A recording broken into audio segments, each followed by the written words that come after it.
So it should be noted, first and foremost, that sine of an angle plus another angle does not equal sine of the first angle plus sine of the second angle. And the same thing is true for cosine. Cosine of an angle plus another angle does not equal cosine of the first angle plus cosine of the second angle.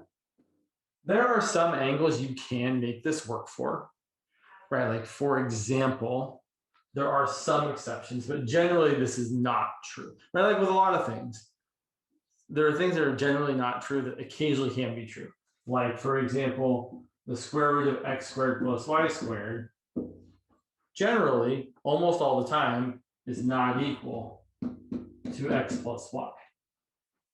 But we can find some exceptions, like if x were equal to 0 and y were equal to 3, oh, then that actually would work, because the square root of 0 squared plus 3 squared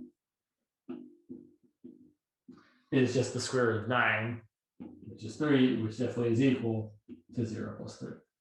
But generally, this isn't true, right? If you look at like the square root of 3 squared plus 4 squared, it's definitely not equal to 3 plus 4. That's 7, that's 5. So, same sort of way, this statement is generally, right, this inequality is generally the case, that sine of a plus b does not equal sine of a plus sine of b. Cosine of a plus b does not equal cosine of a plus cosine of b. Here are some examples. I'll give you guys a couple. Let's say I want to find, I don't know, it says doing sine of 30 degrees plus 60 degrees. Well, that's sine of 90 degrees. And we know from the unit circle, 90 degrees is up here. The point is 0, 1. We know that sine of 90 degrees is the y-coordinate, which is 1. Also, I've dumbly covered up the chat here, so let me move things around. So good morning, Santa. Thank you. I'm doing good. Saw that earlier, but then I got distracted. So, yeah. Sorry. On the other hand, sine of 30 degrees plus sine of 60 degrees is equal to, well, let's see, sine of 30 degrees is 1/2. Sine of 60 degrees is square root of 3 over 2. And 1/2 plus the square root of 3 over 2 definitely does not equal 1. Right? I know you can write it as 1 plus the square root of 3 all over 2. That's definitely not 1. Because the square root of 3 is like 1.7. This is like 2.7 over 2, which is like 1.35-ish. So, not the same. You could pick some other values, like you could say, I don't know, cosine of 45 degrees plus 45 degrees, that's cosine of 90 degrees, which is equal to 0.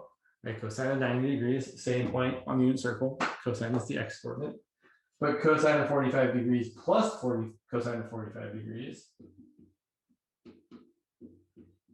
is equal to the square root of 2 over 2 plus the square root of 2 over 2. And the square root of 2 over 2 plus the square root of 2 over 2 is just the square root of 2. Definitely not equal. So I really, really want to stress, when you have sine or cosine of an angle sum, you have to do something more than this. And there is a formula for this. Someone have a question?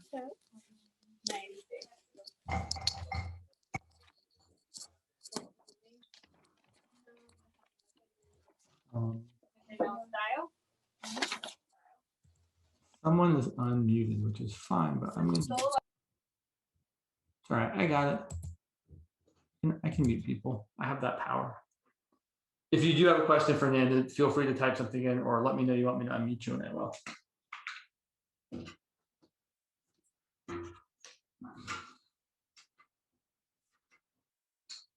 So if we want to find cosine or sine of an angle sum, there is a formula for that. Sine of A plus B is equal to sine of A times cosine of B plus cosine of A times sine. That's all right, no worries.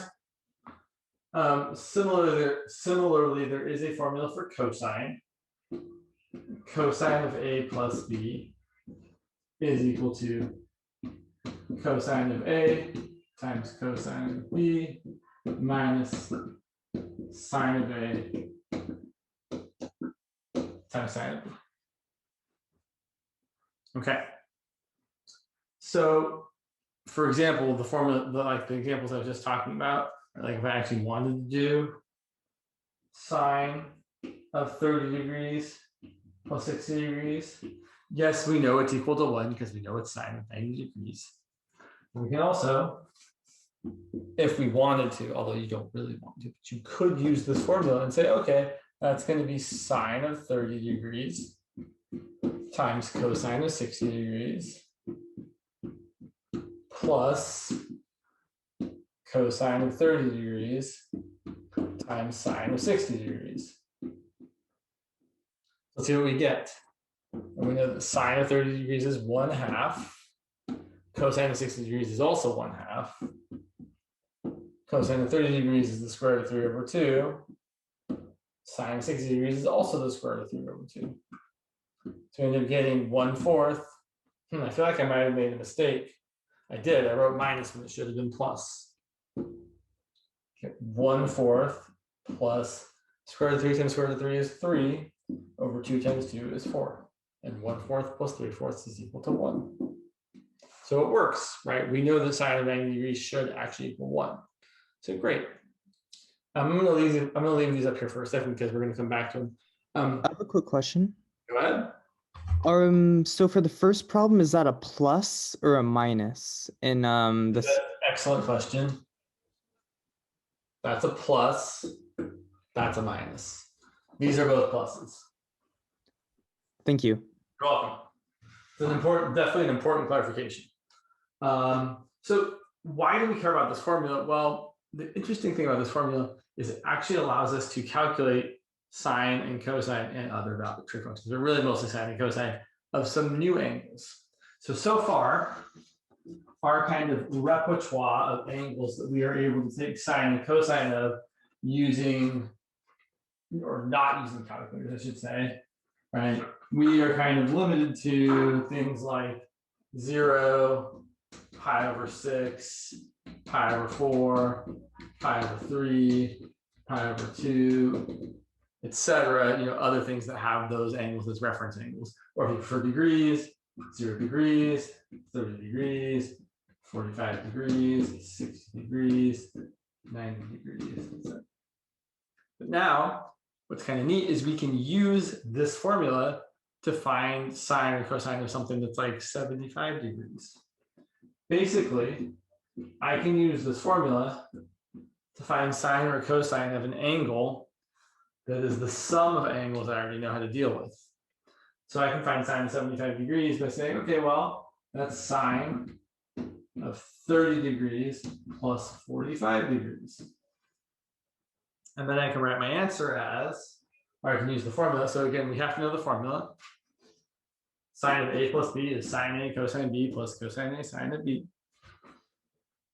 So that's going to be sine of 30 times cosine of 45 degrees plus, then we do cosine of 30 degrees times sine of 45 degrees. And then we have to know what the things are. Sine of 30 degrees is 1/2. Cosine of 45 degrees is the square root of 2/2. It is going to be important for these problems that you do for cosine and for sine of 45 degrees you write it as the rationalized square root of 3 over 2 and not as 1 over root 2. So please do start to write your trig values as rationalized values, meaning you shouldn't have any roots in the denominator. Plus cosine of 30 degrees is the square root of 3 over 2, and sine of 45 degrees is also the square root of 2 over 2. And now we are going to simplify this because it's not too terrible. When you multiply these fractions together, 1 over 2 times root 2 over 2 is just root 2 over 4. And square root of 3 over 2 times square root of 2 over 2. The square root of 3 times the square root of 2, you can multiply the insides together and get the square root of 6 divided by 4. So our final answer as one fraction is the square root of 2 plus the square root of 6, all divided by 4.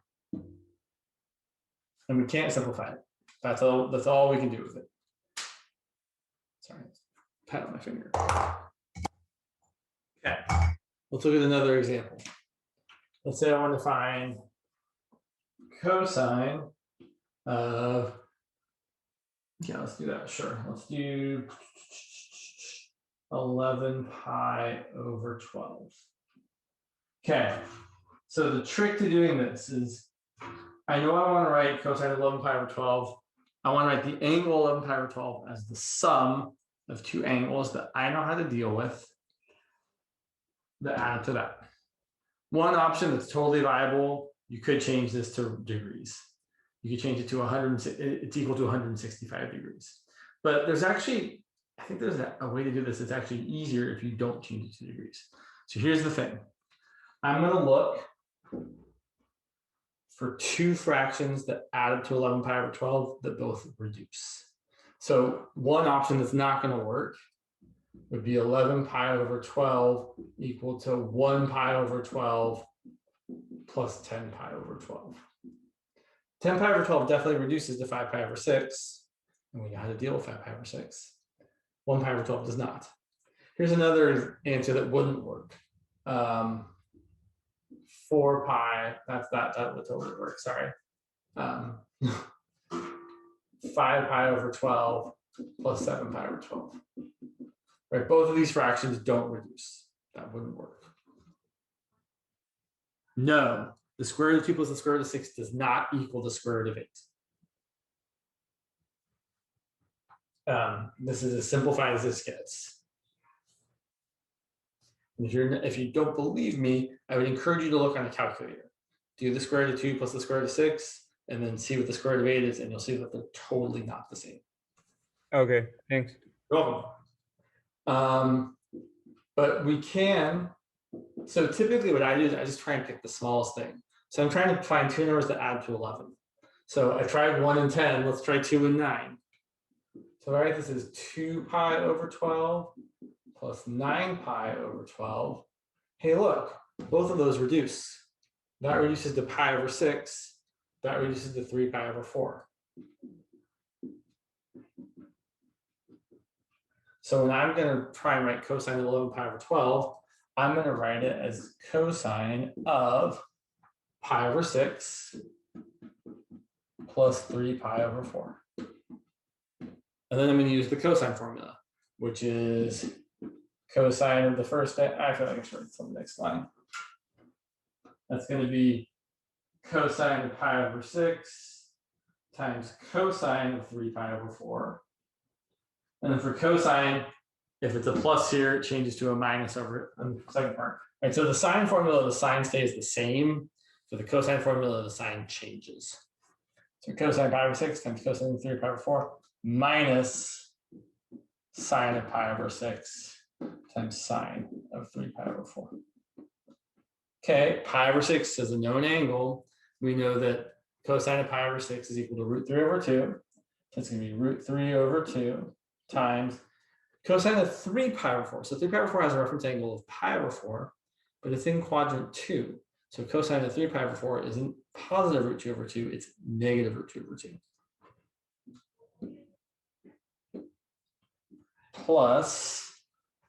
Minus sine of pi over 6 is positive 1/2. and sine of 3 pi over 4. So 3 pi over 4 again is in quadrant 2. Reference angle is pi over 4. We're subtracting because that's how the formula works, Alessandra. So I will fully admit I have just told you guys these formulas and I haven't proven them. They are a bit complicated to prove. They actually rely on the law of cosines. So it's a little bit beyond the scope of this class to prove them, but I will guarantee this formula actually is correct. I didn't make a mistake. So that's why we're subtracting. So for cosine, the sign changes. So I actually remember with like the letters, right? Sine, the sign stays the same. Cosine, the sign changes. Ow. Smooth, real smooth. So anyway, so sine of pi over 6 is 1/2, and sine of 3 pi over 4, well, again, sine of pi over 4 is root 2 over 2. 3 pi over 4 is in quadrant 2, so sine is still positive. This is going to be times positive root 2 over 2. And now we're going to simplify. I'm kind of out of room. I'm going to write it up here. So square root of 3 times negative square root of 2 is going to be negative square root of 6 over 2 times 2 is 4. Minus 1/2 times square root of 2 is square root of 2. Sorry, 1 times square root of 2 is square root of 2 over 2 times 2 is 4. So in this case, I end up getting negative root 6 minus root 2 all over 4. Some people like to prefer to bring the minus sign out in front. I don't. If you wanted to, you could write this as negative root 6 plus root 2 all over 4. But if you bring the negative out in front, it's kind of distributing to both of those. So I don't usually like to write it like that. But you could also write it like this if you wanted to. Something to notice. Whenever you're finding sine or cosine of one of these angles, where the reference angle is like pi over 12 or 15 degrees, right? Because both of these, the reference angle was pi over 12 or 15 degrees. That's not entirely true. The reference angle had to do, so sorry, the angle here, 75 degrees is its own reference angle. So the reference angle is like 75 degrees or 15 degrees. This kind of thing always happens, where you're going to end up getting a fraction with exactly these pieces. Square root of 2 plus square root of 6 all over 4. Or it's going to be, either one of those can be negative. So your answer could be negative square root of 2 plus square root of 6 all over 4. Or positive square root of 6, sorry, negative square root of 6 plus square root of 2 all over 4. Or they're both negative. But basically, it's always these three pieces. A square root of 6, a square root of 6, a square root of 2, add or subtract them together, all divided by 4. So let me show you a couple more. Actually, before I show you a couple more, let me show you the full version of this formula. So I said it's the angle sum or difference formula. So these are the angle sum formulas, right? It's the formula for adding two angles together. The difference formula is if you subtract. So sine of A minus B is sine A cosine B minus cosine A times sine B. And cosine of A minus B is cosine A times cosine B plus sine A times sine B. Most of the time we are using the addition formula, the additive formula, but occasionally, there's one example in particular where we usually use the subtracting formula. So let's do sine of pi over 12. Or if you prefer, you can think of this as sine of 15 degrees. Okay, so I want to find two angles that I know that add up or subtract to 15 degrees. Any suggestions? I know I erased my list. Yeah, I erased my list. But what are two angles that you could subtract that we know how to deal with that give you 15 degrees?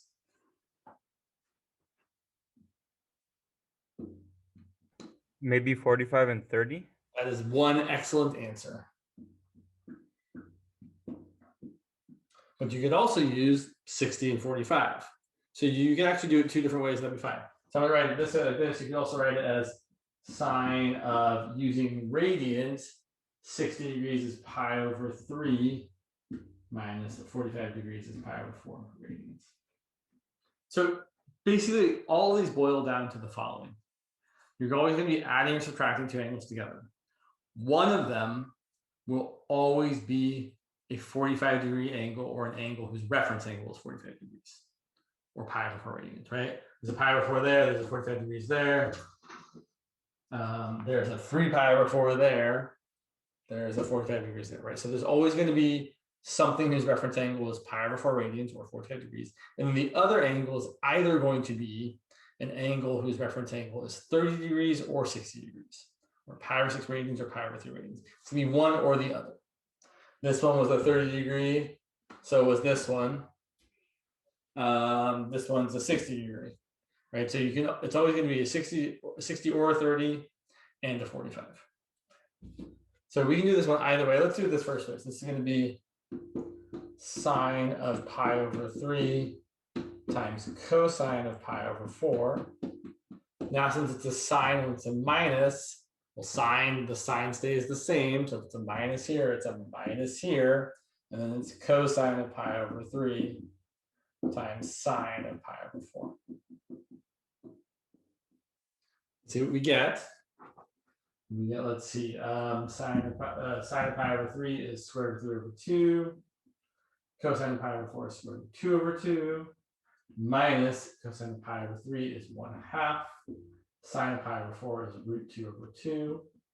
So we end up with the square root of 6 over 4 minus the square root of 2 over 4, which we're just going to simplify as one fraction, but we can't do anything with the square roots. It's meaningful. It's just going to simplify as the square root of 6 minus the square root of 2, all divided by 4. And that is all we can do. But it's kind of nice that in that for any one of these angle sum questions, we know that the answer is going to look like something with a root 6 plus or minus something with a root 2, all divided by 4 every time. No exceptions. It's just is it going to be positive or negative here? Is it going to be positive or negative here? It's kind of it. Let's do one more, and then we'll talk about the double angle formula.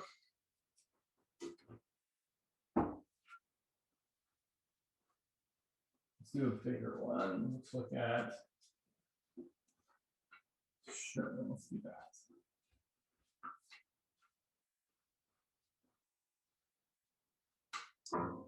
Let's see.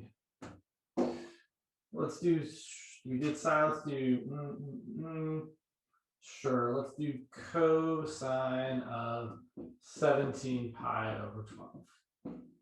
Okay, here's your job. Find two numbers that add up to 17 that are both positive. 1 and 16, not a great choice because 1 over 12 doesn't reduce. 2 and 15, pretty good choice. Let's check it out. If I write this as cosine of, so here's what I'm doing with the 2 and the 15. I'm saying 17 pi over 12. I can write that as 2 pi over 12 plus 15 pi over 12. You guys cool with that? That's my whole, you could also, right? You could, if you prefer, you could be like, hey, James, why don't you just say that's 265 degrees, 55 degrees, sorry. That would also be fine. You could also do things with reference angles if you really wanted to. You could say, hey, James, the reference angle is 75 degrees, and we're in quadrant 3. That would also be a fine way to go. It's not what I usually do, though. So I typically just say, hey, look, I know I'm supposed to be using the angle sum formula. I know the angles are going to be some sort of 45-degree angle or angle whose reference angle is that. Some sort of angle whose reference angle is either 30 degrees or 60 degrees. So I know I can reduce this fraction to things I like. 2 pi over 12 reduces to pi over 6. 15 pi over 4, I can cancel a 3 in the numerator and the denominator, and we'll be left with 5 pi. And then we're going to use the cosine formula. So the cosine formula is cosine, cosine, sine, sine. So it's going to be cosine of pi over 6 times cosine of 5 pi over 4. Cosine of the sine changes, so it's a plus here, it's a minus here. And then sine of pi over 6 times times sine of 5 pi over 4.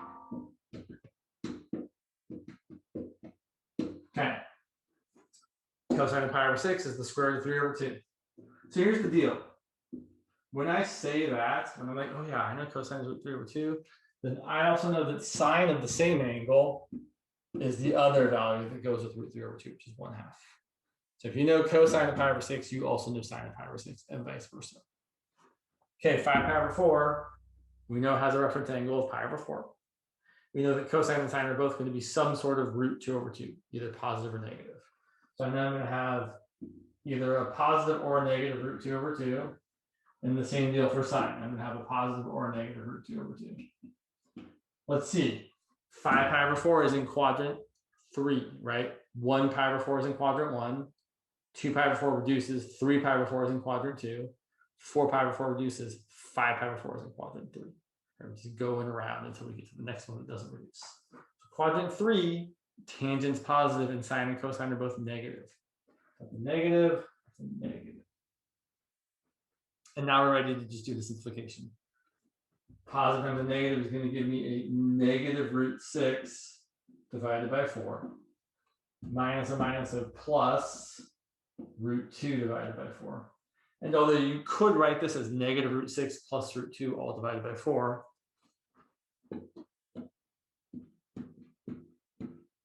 it is typically more standard that if one of them is positive, you write that one first. So I would choose, and you should choose, to write this as root 2 minus root 6 all divided by 4. The answer is negative, right? Because root 6 is bigger than root 2, which makes sense because the angle 17 pi over 12 is in quadrant 3, right? It's bigger than pi, but it's not as big as 3 pi over 2. And in quadrant 3, cosine is negative. All right. So angle sum / difference questions. Anytime you're doing an angle sum plus difference question, it's going to be some sort of angle that's like 15 degrees or 75 degrees. In fact, I can draw them on you. I don't want to erase this just yet. So just so you know what kind of angles these typically end up being, I will draw them on the unit circle for you real quickly. There's 2 in each quadrant. So yeah, fine, I want this. So in quadrant 1, you've got 15 degrees and 75 degrees. In quadrant 2, you've got 105 degrees and 165 degrees. Basically, all these angles are 15 degrees from an axis, either from the x-axis or from the y-axis. You've got 180 plus 15, so 195. You've got 180 plus 75, which is 255 degrees. You've got 360 minus 75 degrees, which is 285 degrees. And then you finally got 360 minus 15 degrees, which is 345 degrees. In radians, they're the pi over 12s. Pi over 12, 5 pi over 12. I should really say they're the pi over 12s that don't reduce. 7 pi over 12, 11 pi over 12, 13 pi over 12, 17 pi over 12, 19 pi over 12, 23 pi over 12. So if you see an angle whose reference angle is pi over 12, meaning if you see something times pi over 12, that's a real good indicator that you need to use the angle sum formula. Or if you see an angle whose reference angle is either 15 degrees or 75 degrees, right? This reference angle is 15, that's 75. This reference angle is 75, this reference angle is 15, 15, 75, 75, 15. Right, so if you see any of those angles, we know that we have to use the angle sum formula. All right. I should point out, just lastly, so when we did this one, when we did this 17 pi over 12, I decided to rewrite it as 2 pi over 12 plus 15 pi over 12, because 2 was the smallest number that I tried that worked. Right? But there are lots of ways to add up to that fraction with fractions that reduce. You could have just as easily said, oh, James, I'm going to use 3 pi over 12 plus 14 pi over 12. And both of those angles reduce as well. 3 pi over 12 is pi over 4. And 14 pi over 12 is 7 pi over 6. That would also work just fine. I usually just try and take the path of least resistance here and whichever is smallest. Okay. So the angle sum formula also gives us the double angle formula. So I'm going to replace in the angle sum formula both A and B with the same angle, theta. So I'm going to say that sine of theta plus theta. So I'm just going to use the formula. It's going to be sine of theta times cosine of theta plus cosine of theta times sine of theta. But these are the same thing. This is sine of theta times cosine theta. This is sine of theta times cosine theta. And when you add the same thing together, like if you add x plus x, you get 2x. If you add 5 plus 5, you get 2 times 5. If you add a thing plus the same thing, you get 2 times that thing. So this gives us that sine of 2 theta, right? Because theta plus theta is 2 theta, is equal to 2 sine of theta times cosine of theta. I want to make this really, really, really exceptionally clear because I've seen so many students over the year accidentally say that sine of 2 theta was just equal to 2 sine of theta. It's not. We can't just bring angles out in front. Like, in fact, just to kind of show you guys again, right? I should make it very explicit that sine of 2 theta is equal to 2 sine theta times cosine theta. And also importantly, sine of 2 theta does not equal 2 sine of theta. We could check. We can pick angles that we know and see. Let's do sine of 2 times pi over 6. Well, 2 times pi over 6 is pi over 3. So this is equal to sine of pi over 3, which we know is equal to root 3 over 2. We could also use, although it seems silly, but we could use this double angle formula for sine of 2 theta. Say, okay, well, that's going to be equal to 2 times sine of theta times, sorry, sine of pi over 6, or my angle actually is pi over 6, times cosine of pi over 6. That's going to give me 2 times sine of pi over 6 is 1/2. Cosine of pi over 6 is root 3 over 2. The 2's cancel, and you're left with root 3 over 2. Check, check. But right, if I didn't have this cosine part here, right, if I just said it was 2 times sine of pi over 6, that wouldn't be right. Because 2 times sine of pi over 6 is just 1, but sine of pi over 3 is root 3 over 2. So you really do need the whole formula. In a similar way, it is also true that cosine of theta plus theta, which I'm going to write as cosine of 2 theta. Well, again, just replacing A and B with theta, I'm going to get cosine theta times cosine theta. The plus here, right? And it's a plus because it's theta plus theta.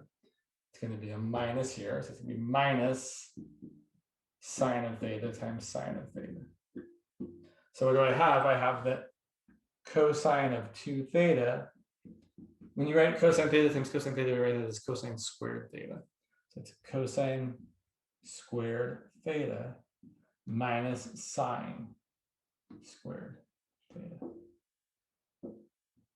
And that is the double angle formula for cosine. Be careful. It's easy to confuse this with the trig identity. Cosine squared theta plus sine squared theta equals 1. This is not that because it's cosine squared theta minus sine squared theta equals cosine of 2 theta.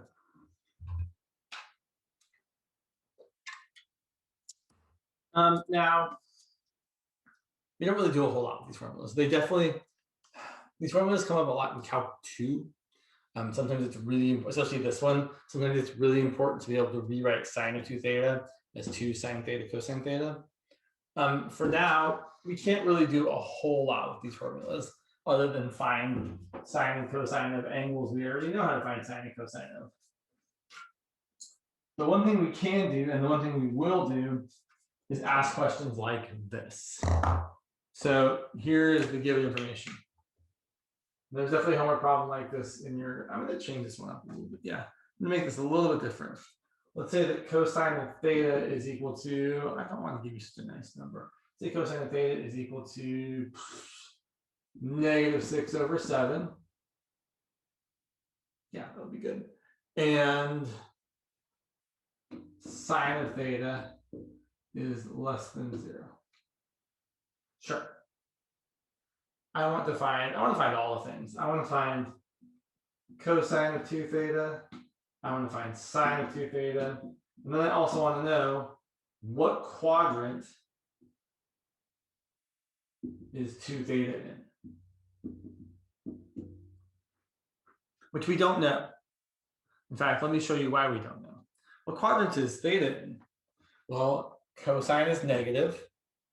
Sine is also negative, which means we're in quadrant which one? You guys can type it in the chat. Are we in quadrant 1, 2, 3, or 4 if sine is negative and cosine is negative?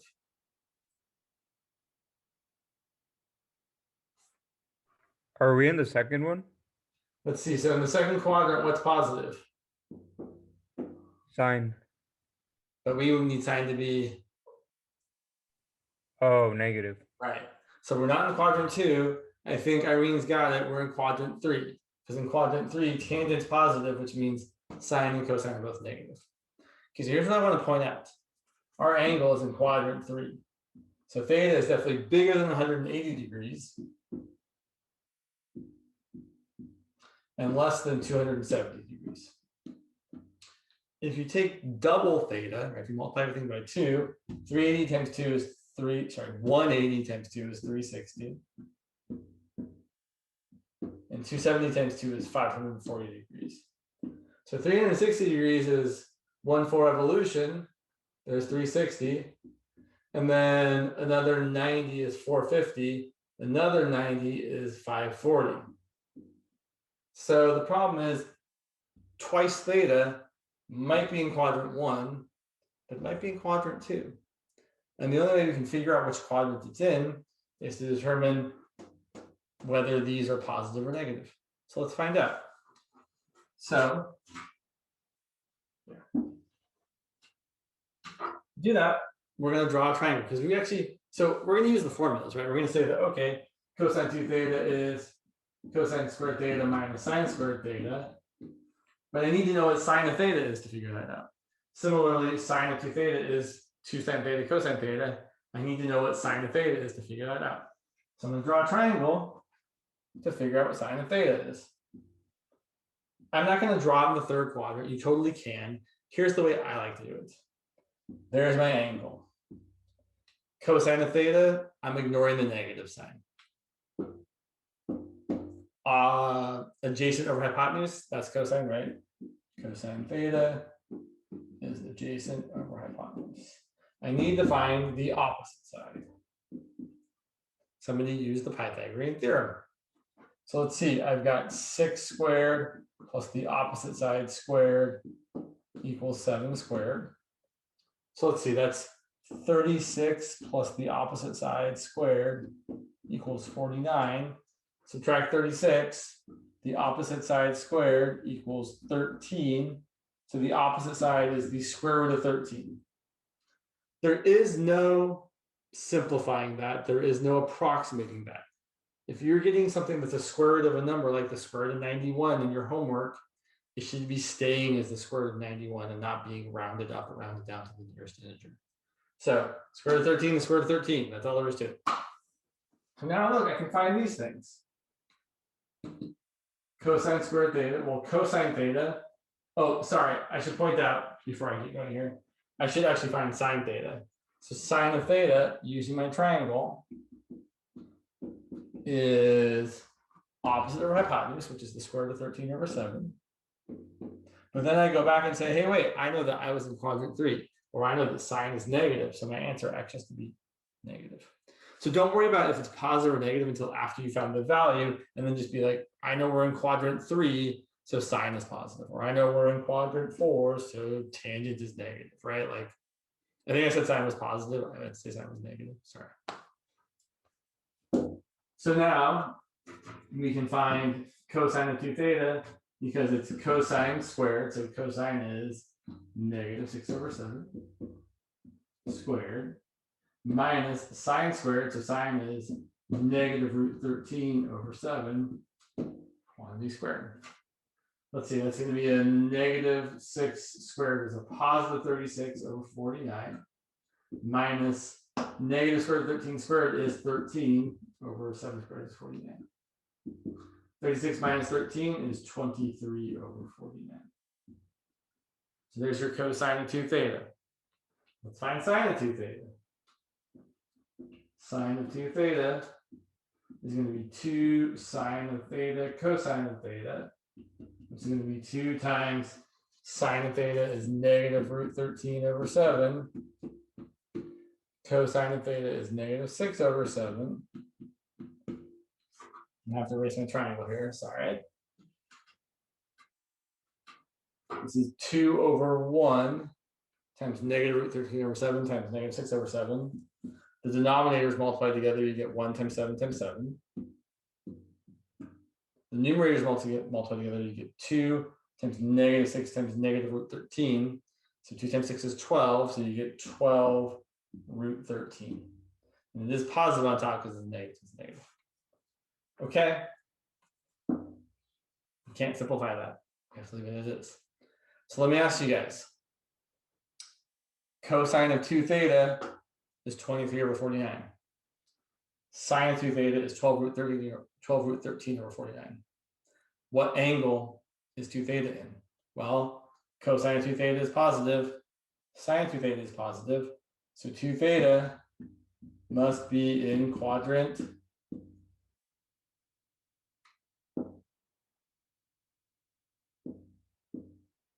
quadrant 1, because sine of it and cosine of it are both positive. So when someone asks you what angle is this quadrant in, what they're really asking you sometimes is figure out what sine is, figure out what cosine is, and then depending on whether they're positive or negative, tell me the quadrant they're in based on that.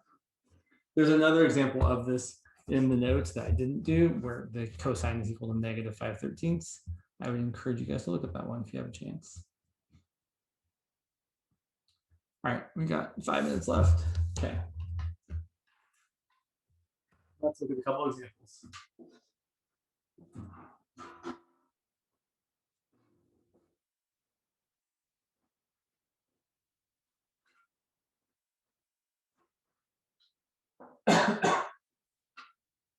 So what if I wanted to find, I don't know, say sine of, what have we got here? Sure. 50, I don't want to do that. Sure. 59 pi over 6. The problem with this hyper extended angle, right? It's many, many revolutions, right? 1 revolution is 2 pi, which is equal to 12 pi over 6. But that's like a lot more than that. So here's how you can kind of deal with this. You kind of want to it's always kind of like, it's a little bit challenging. So there's a lot of ways to think about this. One way to think about this would be to say, well, what's 59 divided by 6? Or how many times does 6 go into 59? It goes in 9 times. 9 times 6 is 54. So here's what I know. I know that 59 pi over 6 is really 9 pi plus the remainder 5 pi over 6. Okay. An odd multiple of pi always gets you over to that side. An even multiple of pi gets you back here. Right? There's 0, 1 pi, 2 pi, 3 pi, 4 pi, 5 pi, 6 pi, 7 pi, 8 pi, 9 pi. Okay, but I want 9 pi plus 5 pi over 6. So I go to 9 pi and then I go 5 pi over 6 more. There's my angle. There's my angle of 59 pi over 6. With a reference angle, we already knew the reference angle because it was going to be something pi over 6. The reference angle is pi over 6, but more importantly, maybe not more importantly, as importantly, the angle is in quadrant 4. So sine 59 pi over 6 is going to be negative whatever sine of the reference angle is. I know that sine of pi over 6 is positive 1/2. So sine of 59 pi over 6 is negative 1/2. Let's look at another example.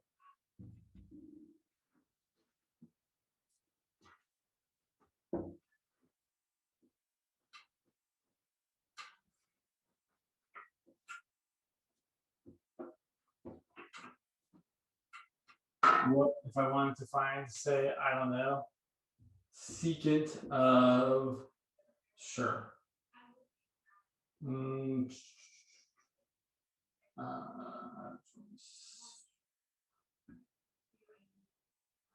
28 pi over 3.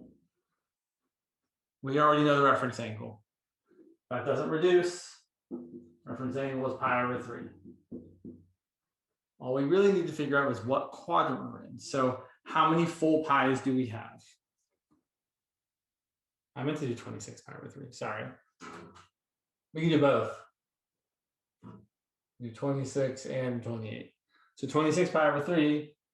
Well, 26 divided by 3. 3 goes into 26 8 times. So I've got 8 full pi's. 26 pi over 3 is 8 pi plus, then there's 2 pi over 3 left over. Great. 8 pi's is 4 full revolutions. Right? 0 pi, 1 pi, 2 pi, 3 pi, 4 pi, 5 pi, 6 pi, 7 pi, 8 pi. And then another 2 pi over 3. So I know that my angle, 26 pi over 3, ends in quadrant 2. Secant is reciprocal of cosine. Cosine is negative in quadrant 2. So this is going to be negative whatever secant of 2 pi over 3 is. I can just go pi over 3. I mean 2 pi over 3, sorry. Right, I'm just saying, because of the quadrant,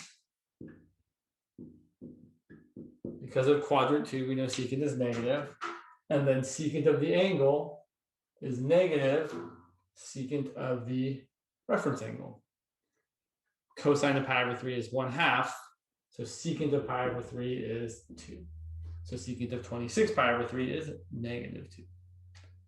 So what I want to say before we go, because we're out of time, is that when you're finding a reference angle, if your angle is super big, like it's multiple rotations, you're just kind of saying those rotations don't really count, right?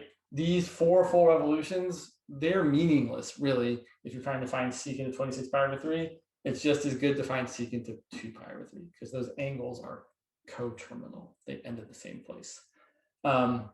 So, yeah, you're going to take off as many revolutions as you can if you're finding a reference angle, and then you're always measuring to the x-axis. But what I want to say is, like, I definitely saw some people do a problem like this and then like say, okay, well, my angle is here, I'm going to subtract off pi. But this is way too big to just subtract off pi. Your reference angle has to be between 0 and 90 degrees, or 0 and pi over 2 radians.